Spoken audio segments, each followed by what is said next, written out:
पहले LPG cylinder और अब पेट्रोल पंप के बाहर लाइनें दिखाई दे रहा है आपको। आखिर देश के अलग अलग हिस्सों से ऐसी तस्वीरें क्यों आ रही हैं पेट्रोल पंप के लिए? इतना ही नहीं, दूसरी तरफ नारे लग रहे हैं, वही वाले नारे। कौन से नारे? नरेंद्र भी गायब और सिलेंडर भी गायब। देखिए जरा, देश की संसद में एक बार फिर से एलपीजी सिलेंडर की किल्लत को लेकर नारे लगे और समूचे विपक्ष ने एक साथ वही नारे दोहराए जो पहले दोहराए थे, ये कहते हुए कि गैस एजेंसी के बाहर लंबी लंबी लाइनें लगना अब लोगों की मजबूरी बन गई है। देखिए, कांग्रेस के अध्यक्ष आपको दिखाई दे रहे होंगे राज्यसभा में, जो नेता प्रतिपक्ष है मल्लिकार्जुन खड़गे, और उनके साथ समूचा इंडिया गठबंधन आपको दिखाई दे रहा होगा। तमाम सांसदों ने इस मुद्दे पर संसद परिसर के बाहर प्रदर्शन किया और आरोप यह कि नरेंद्र मोदी जनता को अपने हाल पर छोड़कर मौज कर रहे हैं, चुनाव प्रचार कर रहे हैं और अपनी जिम्मेदारी से भाग रहे हैं, जरा भी एहसास नहीं। इसलिए नारे लगा रहे हैं, नरेंद्र भी गायब और सिलेंडर भी गायब। अब देखिए जरा, आम आदमी पार्टी, जी हाँ, आपकी स्क्रीन पर देखिए, आम आदमी पार्टी, सैकड़ों कार्यकर्ता सड़कों पर उतरे। नारे क्या गूंज रहे हैं? नरेंद्र मोदी ने किया सरेंडर, गायब हो गया गैस सिलेंडर। यानी कहने का मतलब यह है कि आपने ट्रंप के आगे सरेंडर किया, इसलिए गैस सिलेंडर गायब हो गया।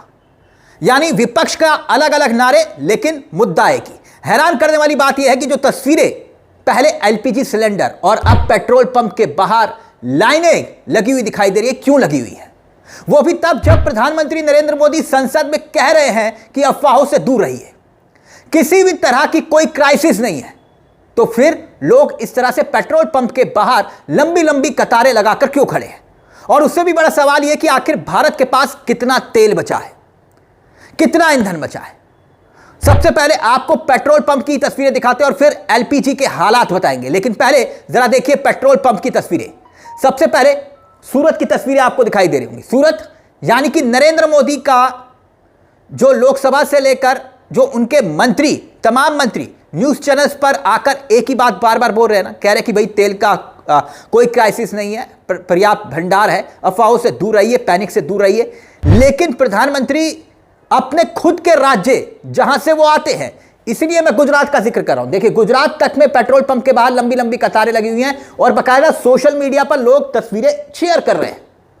यह खबर भले ही गुजरात की हो, लेकिन सोशल मीडिया पर तमाम ऐसी तस्वीरें आपको देखने को मिल जाएंगी। पेट्रोल पंप पर लोग लंबी लंबी कतारें लगाकर खड़े हुए हैं, बाइक लेकर खड़े हुए हैं। ये कोई सीएनजी गैस के लिए लाइन लगाकर नहीं खड़े हैं, पेट्रोल पंप की लाइन है ये। अब देखिए, समाजवादी पार्टी के नेता हैं आईपी सिंह, बाकायदा उन्होंने उत्तर प्रदेश के अयोध्या का वीडियो शेयर किया है और यह वीडियो शेयर करके दावा किया है कि यह भी पेट्रोल पंप पर लंबी लंबी, यहां पर भी है, कतारें लगी हुई हैं। देखिए, आईपी सिंह ने बाकायदा ये ट्वीट करके वीडियो शेयर किया। ये अयोध्या का वीडियो आप देख रहे हैं, आपको यहां भी भीड़ दिखाई दे रही होगी और यह दावा किया जा रहा है। अब देखिए, मध्य प्रदेश कांग्रेस ने बाकायदा ये वीडियो शेयर किया है। मध्य प्रदेश कांग्रेस का ये ट्विटर हैंडल से देखिए आप, ये वीडियो शेयर किया मध्य प्रदेश कांग्रेस ने बताया है। यानी मध्य प्रदेश में भी लंबी लंबी कतारें देखने को मिल रही है, पेट्रोल डीजल की लाइनें, और लोग पेट्रोल पंप में खड़े हुए दिखाई दे रहे हैं।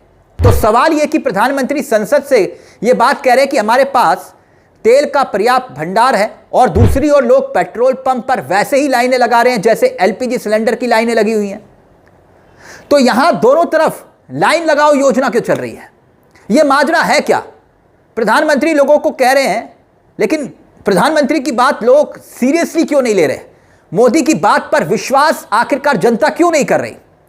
या फिर लोगों को लगता है कि यही बात तो एलपीजी सिलेंडर को लेकर बोली गई थी, लेकिन किल्लत हुई तो कल को पेट्रोल या डीजल की किल्लत हुई तो उससे पहले गाड़ी की टैंकी को फुल करवा लेते हैं। क्या यही वजह है? इन सारी बातों पर चर्चा हो ही रही थी, तभी एक और खबर आती है दोस्तों। खबर क्या? हैरान करने वाली खबर यह थी कि बिजनेस टुडे ने एक खबर छापी है। यह खबर देखिए आपकी स्क्रीन पर, बिजनेस टुडे की यह खबर है, इंडिया टुडे, और जिसमें यह बताया गया है कि एक आरटीआई के जरिए पेट्रोलियम मंत्रालय से यह पूछा गया, सवाल यह था कि भारत के पास कितना इस वक्त स्ट्रैटेजिक पेट्रोल बचा है, पेट्रोलियम रिजर्व है। और देखिए, जो स्ट्रैटेजिक पेट्रोलियम रिजर्व क्या होता है मैं आपको बता देता हूं। किसी भी तरह के जो क्राइसिस होते हैं, जब ऐसी सिचुएशन आती है जो इस वक्त दिखाई दे रही है, यानी युद्ध जैसे हालात, तो हमारे पास कितना रिजर्व पेट्रोल या डीजल या फिर पर्याप्त तेल बचा है। दुनिया भर से तेल हम मंगवा रहे हैं तो फिर हमारे पास कितना पर्याप्त तेल बचा है। कल को हो सकता है कि हमारे पास तेल ना बचे, तो फिर हम ऐसी सिचुएशन में कितना रिजर्व रख चुके हैं, मतलब रिजर्व हमारे पास कितना है। और इसे ही कहते हैं स्ट्रेटेजिक रिजर्व। और इसी को लेकर आरटीआई में सवाल पूछा गया था, तो भारत सरकार के पास कितना स्ट्रेटेजिक रिजर्व है, बिजनेस टुडे की यह खबर, और उसी खबर के मुताबिक मैं आपको बता रहा हूं कि आरटीआई के जरिए यह जानकारी दी गई कि हमारे पास करीब करीब 9.5 दिन का स्ट्रेटेजिक रिजर्व है।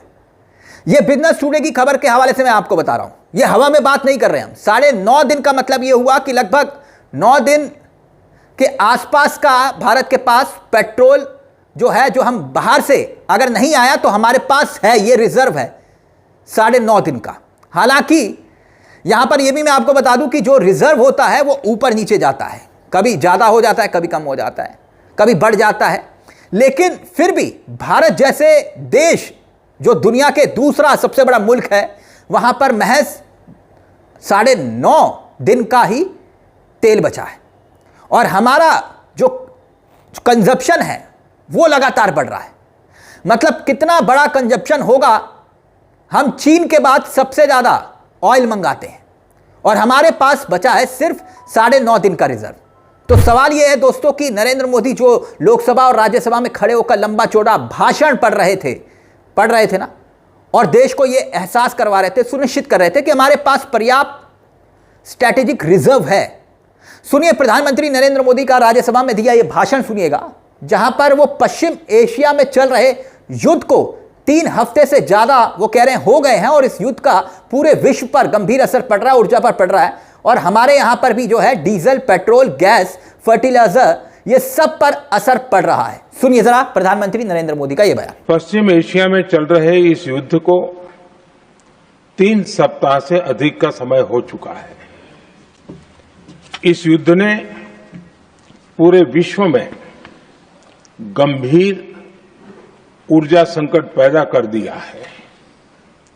भारत के लिए भी ये स्थिति चिंताजनक है।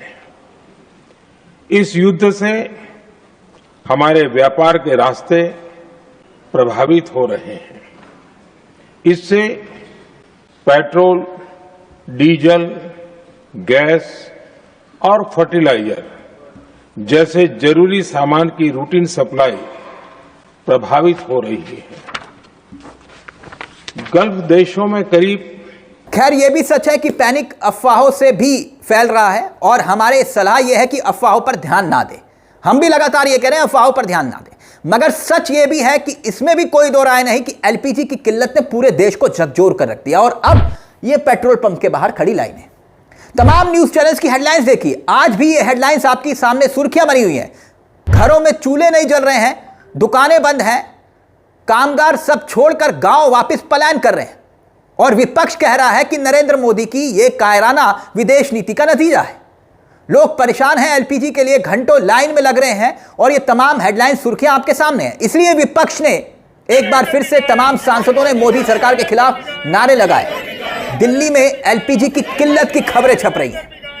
अब देखिए कैसे कैसे एलपीजी की किल्लत को लेकर लोग अपने दर्द को साझा कर रहे हैं। मैं आपको एक बयान सुनाना चाहूंगा, ये सोशल मीडिया पर खूब वायरल हो रहा है। अब इसमें कितनी सच्चाई है ये आप तय करिए। गहने बेचकर घर के लिए गैस का चूल्हा जलाने के लिए गहने बेचने पड़ रहे हैं। सुनिए जरा। मिलेगा बेच के गैस खरीद के लाए हैं। क्या बेच के? कान वाला बेच के 700 रुपए किलो 2 किलो गैस लाया हूँ। कान का बेचकर गैस लाई हैं आप? और क्या ये हाल है? है तब तो यहाँ भर रोड पर भटक रहे हैं, और क्या करेंगे। कान का बेच दिया आपने कि गैस आ? सोनार के दुकान में धर के आई हूँ बन की 5000 में। 5000 रुपए में? हाँ, तब गैस खरीद के लाए हैं 2 किलो 1000 के 2 किलो गैस लाए हैं। ये हालात है। देखिए आप, कान का टब बेच दिया है सोने का 5000 रुपए में कि गैस मिल जाए, और गैस मिली नहीं है। गैस सिलेंडर पे बैठी हैं लाइन लगा के। कितने घंटे से बैठी हो? ये कल परसों आए तो पूरा 12 घंटा बैठ के गए। कल आए तो 4 बजे आए, 8 बजे रात में गए। आज 4 बजे से बैठे हैं। बेटी के लगा रखे हैं लाइन में सेक्टर 4 में, मैं बैठा हूँ यहाँ पे, कहूँ कोई सुनवाई नहीं है। खैर आपको पता है कि हमारे देश में इस वक्त ब्लैक मार्केट, काला बाजारी करने वाले लोगों की कमी नहीं है, और कितना बड़ा रैकेट चल रहा है, तमाम जगह से इस तरह की खबरें भी आ रही हैं। और आप जानते हैं कि एलपीजी को लेकर लगातार ये खबरें सामने आ भी रही हैं, छप भी रही हैं कि भाई एलपीजी जो है वो 4,000-5,000 रुपए में गैस का एक सिलेंडर मिल रहा है। और बड़ी बात यह है कि ये जो पैनिक क्रिएट कहां हो रहा है, ये खबरें कहां से आ रही हैं? कभी गुजरात से खबरें आ रही हैं। गौर करिए, गुजरात कहां? मोदी जी का अपना गुजरात, अमित शाह जी का अपना गुजरात। वहां पर लाइनें क्यों लगी हुई हैं पेट्रोल पंप के बाहर? ये लाइनें क्यों नहीं रुकवा पा रहे वो? गुजरात तो एक मॉडल है ना, गुजरात मॉडल का गुब्बारा फुलाकर ही तो सब कुछ हुआ। एलपीजी का संकट हुआ कि नहीं हुआ वहां? पेट्रोल का संकट अब क्या दिखाई दे रहा है वहां पर? मुख्यमंत्री को खुद कहना पड़ रहा है कि अफवाहों पर ध्यान ना दे। गुजरात के मुख्यमंत्री कह रहे हैं अफवाहों पर ध्यान ना दे, और उसके बाद भी लोग लाइन में खड़े हुए हैं। अब दूसरी तरफ देखिए मध्य प्रदेश। मध्य प्रदेश में किसका राज है? वहां किसकी सरकार है? वहां भी तो डबल इंजन, ट्रिपल इंजन, सारे इंजन हैं। तो फिर वहां क्यों इस तरह से लोग लगाकर कतार में खड़े हुए हैं और मुख्यमंत्री कह रहे हैं कि भैया अफवाहों से दूर रहिए? मगर विपक्ष कह रहा है नरेंद्र भी गायब और सिलेंडर भी गायब। विषय यह है कि अब नरेंद्र गायब, सिलेंडर गायब, पेट्रोल गायब, डीजल गायब, ये सब नारों से इतर यह भी हकीकत है कि जनता परेशान दिखाई दे रही है। और इस परेशानी से दूर कौन निकालेगा, कैसे निकालेगा, यह एक बहुत बड़ा यक्ष प्रश्न है। इस पूरे मुद्दे को लेकर दोस्तों अपनी राय हमें कमेंट बॉक्स में जरूर दीजिएगा। मुझे तिलक चावला को दीजिए इजाजत। एक छोटी सी दरख्वास्त, चैनल को सब्सक्राइब जरूर कर लीजिएगा। मंच आप ही का है जहां हम सिर्फ खबर नहीं दिखाते बल्कि खबर के पीछे की खबर भी बताते हैं। नमस्कार, जय हिंद, जय भारत।